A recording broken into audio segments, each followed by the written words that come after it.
Hi friends, welcome back to Ants Knowledge Hub for the Psychology class.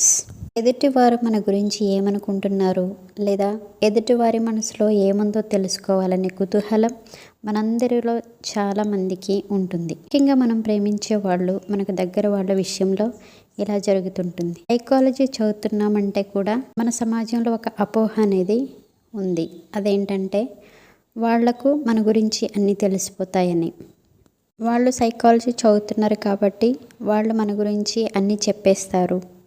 కానీ వాళ్ళేమైనా దేవుళ్ళ మీ మనసులోకి దూరి అన్నీ చదివేయడానికి? మనం ఇంతకుముందు క్లాసులో చెప్పుకున్న విధంగా మనస్తత్వ శాస్త్రం మనస్సును, ప్రవర్తనను, భావోద్వేగాలను, అలవాట్లను, అభిరుచులను గురించి అధ్యయనం చేస్తుంది. దానిని బట్టి మనం ఎలాంటి వారము అని ఒక అంచనాకి వస్తుంది. ఆ అంచనా కరెక్ట్ కావచ్చు, కాకపోవచ్చు. కానీ మనం తెలుసుకోవాల్సింది ఏంటంటే మన గురించి మనకు అర్థమైతే ఎదుటి వ్యక్తిని చదవడం లేదా ఎదుటి వ్యక్తిని గురించి చెప్పడం సులభమవుతుంది.